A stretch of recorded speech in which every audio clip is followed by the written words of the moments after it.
In a win for landlords, good cause eviction protections were cut from the New York State budget, so therefore landlords won't have to deal with it, at least not right now. And a Section 8 tenant completely destroyed a landlord's property. I'm Tony, and this is Real Estate Investing and Landlord News. All right, so I have a couple of interesting articles for you today, and one of them has to do with the good cause eviction protections up in New York. Looks like for now they will not be happening, okay? This is a good thing for landlords up there in the state, but obviously this is going to be a continuous problem, okay? It's going to keep coming up and eventually it will pass, okay? I just want to prepare those who think that, oh, it's going away. It's not going to be a problem anymore. Things are not going to get better. Okay, it's just not going to get better, not in a place like New York, and that's what I'm here to warn you. I mean, if you don't already know, I mean, I think that most of the good landlords up there already know that this sort of thing is going to happen. But who I'm really warning is those people who are just getting started real estate investing. Right? They're like, oh, I live in New York, maybe I'll buy a property here. Well, you're the ones who need to probably just avoid the state, okay? Just look for somewhere else where you can invest. I know that the people who live in upstate New York, they're like, oh, well, the things that happen in the city, it's completely different up here. No, they're going to spread those horrible laws all throughout the entire state. And you're going to have to deal with that nonsense. It just won't be worth it. If you're in Buffalo or Syracuse or, anywhere upstate. But you know what? My opinion is that there are plenty of places that you can invest still. Long distance, of course, but they treat you with respect. They give you the property rights that we are entitled to, and they allow you to make a profit. And that's what I suggest everybody do. Now, the second article I'm going to be covering today has to do with a tenant who completely destroyed a landlord's property. This tenant was filthy and disgusting, and they had a couple of pictures in this article to show the state of the property after the tenant left. Okay, and the reason I'm bringing this up is because in the comment section, a lot of people have been saying, hey, I wish you would cover an article, trying to show the other tenants, hey, this is why landlords don't want to rent to Section 8 tenants, okay? Because some of the tenants who are on Section 8 are absolutely horrible. Well, I'm going to bring an article today that shows just that. So before I get into the article, go ahead, hit the like and subscribe button, maybe leave a comment down below and let me know what you think. What do you think of either the good cause eviction protections, not passing up in New York? Are you surprised? I know I am, okay? I thought for sure that this sort of thing was going to be passing somewhat soon, okay? Or you can let me know what you think about Section 8 tenants in the comments section, because obviously a lot of landlords just don't want to deal with it. Let me know if you're one of the landlords who does want to deal with it, who thinks that Section 8 is a great program and makes a lot of money from it. And tell me, exactly why you think that. Because I'm not against people participating and using the program. I just want to hear some differing opinions, okay? So let's get into the first article. This article comes from lowhud.com and it says, good cause eviction bill cut from New York budget. What's next for tenants, landlords? Question mark. What's next is it's going to be proposed again. But anyway, let's get into the article. A proposal meant to limit how landlords evict tenants didn't make it into New York's final $229 billion budget, leaving both supporters and opponents lacking an attractive solution to the current housing crisis. Good cause eviction policies, which would prevent landlords from evicting tenants except for lease violations, like failure to pay rent, have faced court challenges by landlord groups since a few Hudson Valley cities passed similar laws protecting renters.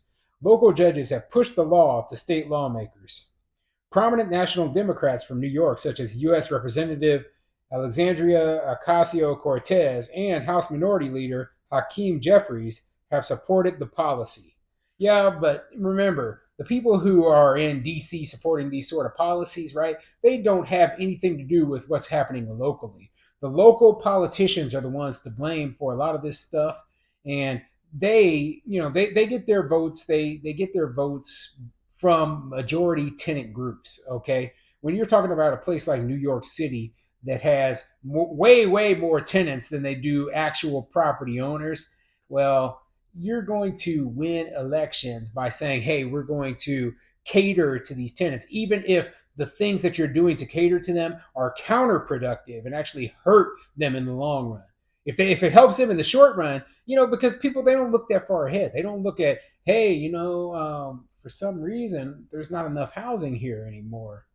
They don't care. They got theirs. They don't give a crap about the tenants who are looking for housing in the future. Okay, they don't care about if the properties fall apart in the future. All they know is, well, my property's in good shape right now.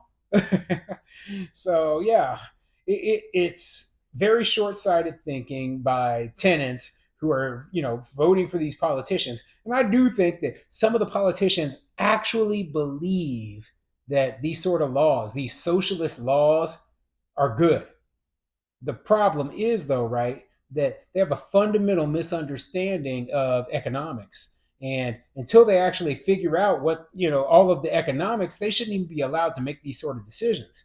But, what am I supposed to do? What are we supposed to do as landlords when we have a bunch of politicians who don't know what they're talking about? Some of them are just out there trying to get votes. Some of them are just dead wrong and believe a whole bunch of garbage, and no facts or information that you present to them will change their minds, because they feel that's how their beliefs come. They're from their feelings. But after weeks of closed door talks between legislative leadership and Governor Kathy Hochul, a major push from housing advocates, the bill fell short again of making the cut for the final budget plan. Several housing policies, including Hochul's plan to build 800,000 units over the next decade, were also cut from the budget, which passed this week, a month after it was due. This budget was supposed to be about housing, said uh, Sia Weaver, campaign coordinator for Housing Justice for All, an advocacy organization that supports good cause protections. Nothing really significant is happening on housing in the state budget. Advocates for landlords, while relieved that good cause wasn't successful, were unhappy that housing supply issues remain unaddressed.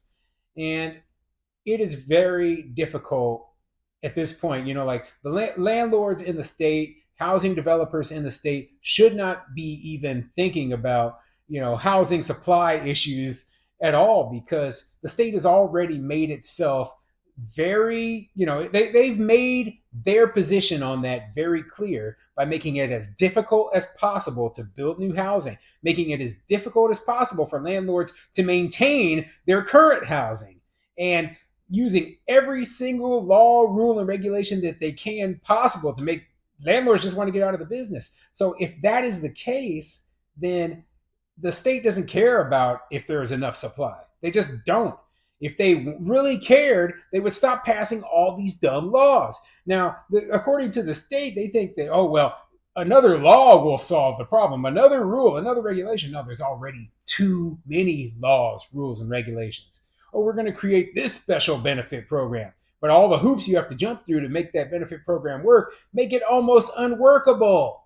Okay? Only a few large players with enough money and enough funding are able to even participate in trying to build new housing in the state.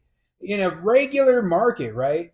Like if you're just talking about a regular state, let's say outside of New York, obviously. So you go to a different state, and if you're just a small developer who wants to build a few units here or there, you can do it. Okay, if you like here in Nebraska, if I personally wanted to build, just a few houses here or there, I could do it easily, easily. But try doing that and you're in New York. It's going to be like, it's going to be extremely difficult.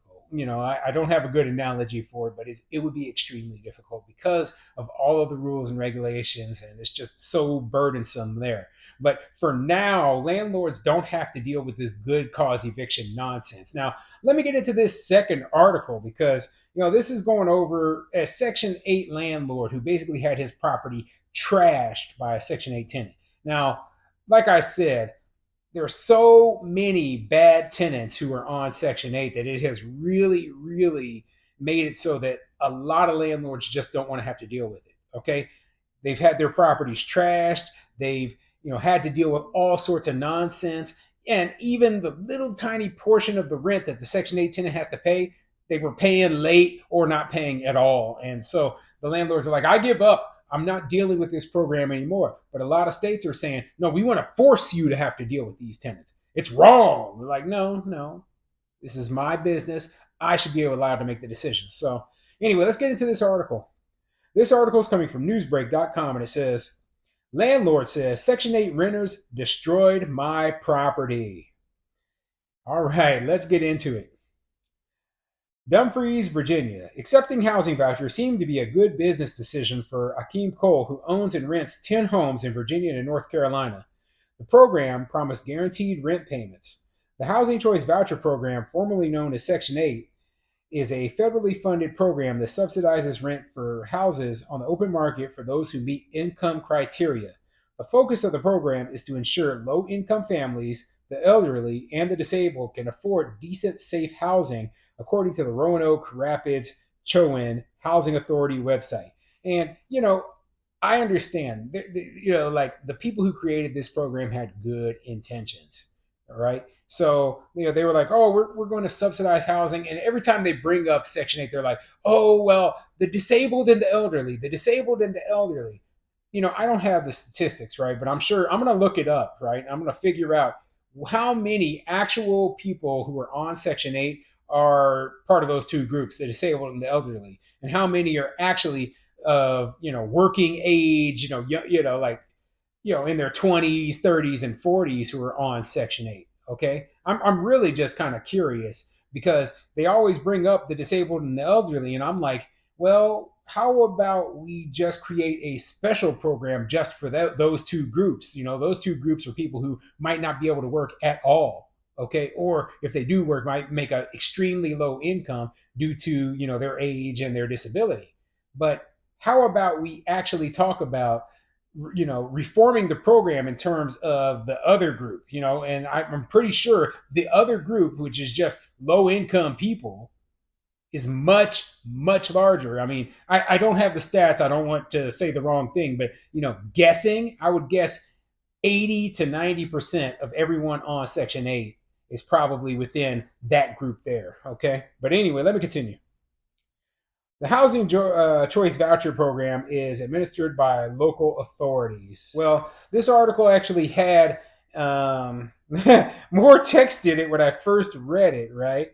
And I don't know why, but for some reason now, it's kind of cut off and it's cut short. But what I found interesting was they actually had a couple of the pictures. This landlord said his property was trashed by this tenant, right?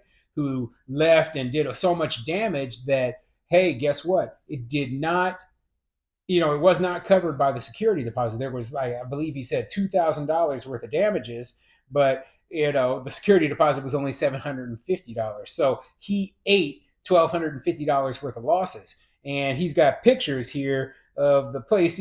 They just left trash and old food and crap everywhere. There was a bug infestation in the place. And I'll throw the pictures up on the screen because they're still popping up in the article. But, the point is, and this is the point that I've been trying to make, there's a good reason why a lot of landlords just don't want to participate in the program. Okay. And one of those reasons is that the tenants who are in the Section 8 program, they don't take care of the property. They have nothing invested in it. Okay. They're getting this voucher from the government. They just don't care. And they're on the very bottom rungs of the economic ladder, which means that there's going to be more problem people in that group than in the general population. So, oh man, what a nightmare it must have been for this landlord.